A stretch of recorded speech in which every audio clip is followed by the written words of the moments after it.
Have you seen anyone jumping out of their bed on the day of Christmas to grab some fried chicken? Well, you might not, but the people of Japan love that. Every year, Christmas in Japan is celebrated with KFC and something known as a party barrel.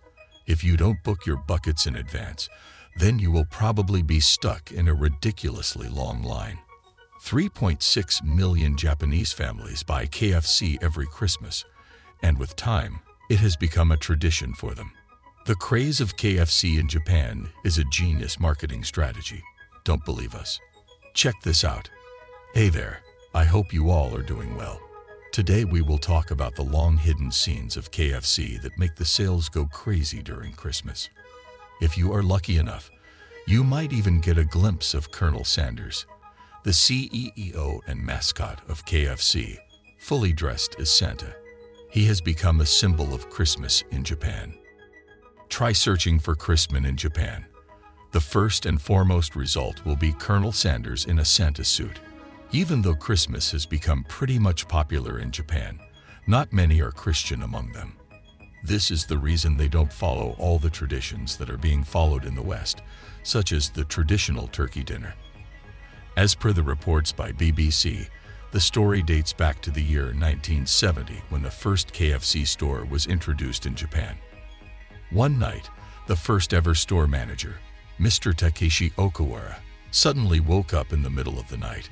Apparently, he saw a dream where something called party barrels were being sold on Christmas in Japan. Another day, he overheard some of the foreigners about how they missed having turkey on Christmas. He thought to himself, what if the fried chicken in KFC could act as a substitute for turkey? Therefore, 4 years later, they launched the nationwide program dubbing it in Japanese, Kurizumasu Nai wa Kentucky, which means Kentucky for Christmas.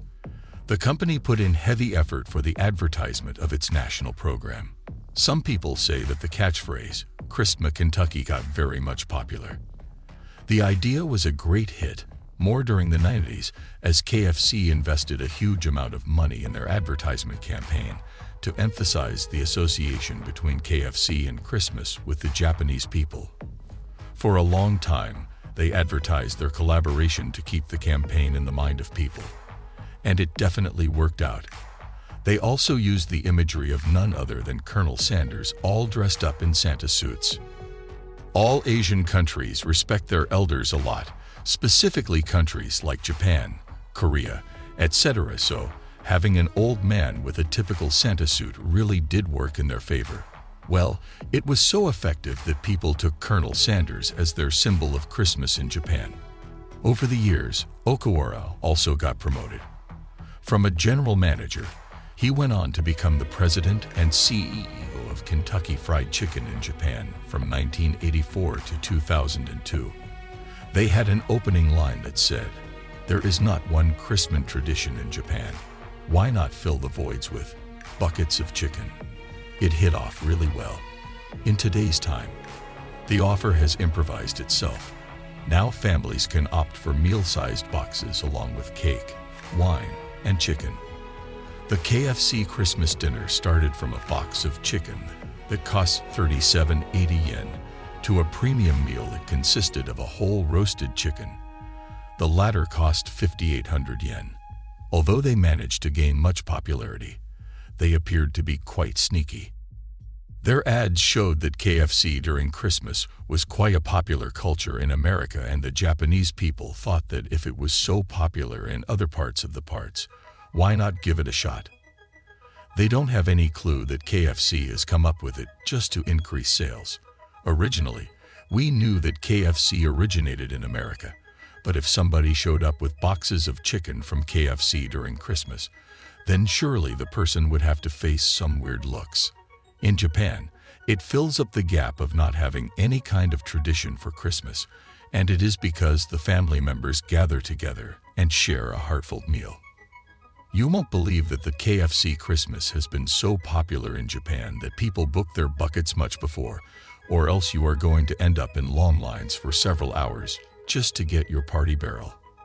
As per the survey, Christmas sales are responsible for a third of the chain's yearly sales in Japan. Therefore, it is not shocking that the person coming up with the idea later on became the CEO. He also confessed that he regrets lying to the people of Japan by saying that the people in the US had it as their tradition. But you know, the people in Japan did like this concept. And as for KFC, the idea was an amazing marketing strategy. But there is a twist to this. You would be shocked to know that the man who created KFC gradually started hating it and sued the company before he died. In 1964, at the age of 73, he sold his company.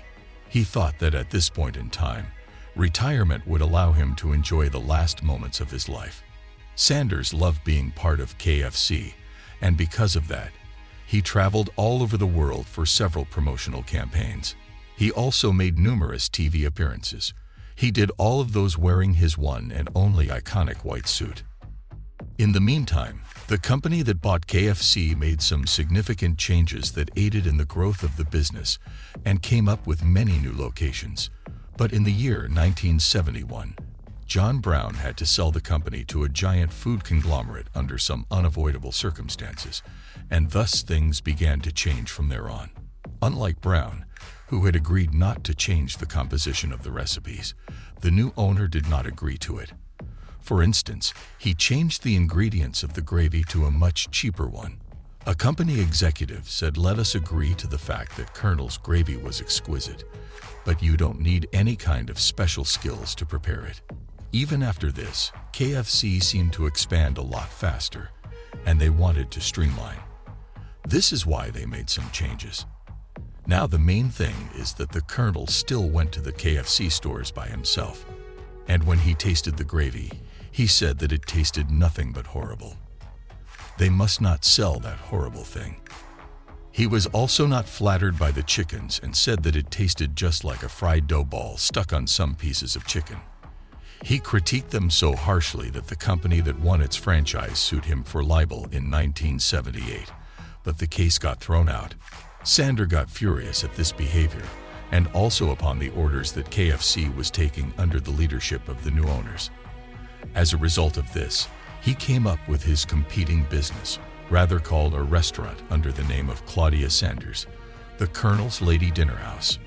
Well, as expected, KFC sued Sanders. In other words, the founder of the company was sued by the new owners. This led to a very bitter lawsuit regarding the copyright of his name and whether he should be allowed to open a business. In turn, Sanders again tried to sue the new owners in a different battle, telling that they misused his image during the advertisement campaigns of products that he did not create. He has also asked for $122 million as damage. Finally, they got settled, and Sanders received not more than $1 million. Also, he had to change the name of his restaurant to Claudia Sanders Dinner House, which exists today as well. This is the only place where you would get the original Colonel Sanders fried chicken. This tells us how much of a fighter Sanders was.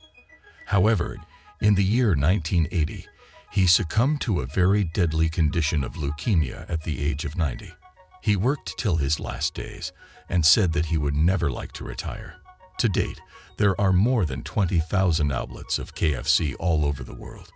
And all of this started with a man who used to sell fried chickens at a gas station. He faced a lot of rejections, and finally, at the age of 65, he came up with his new business model and rose to be a millionaire by the age of 74. He told me to always consider failures as stepping stones towards something better. So with this, we have come to the end of the video. Now you can understand the importance of an intelligent marketing team behind a brand. All thanks to Mr. Takeshi, who proposed such a brilliant idea that boosted the sales. How would you feel if somebody changed your company's core ideas? Would you leave them or sue them as Sanders did? Do let us know in the comments below. I hope you enjoyed this video. If you like this video, share it with your friends and family. Don't forget to subscribe to our channel for more such insane content. Hit the bell icon for fresh updates. Thanks for watching.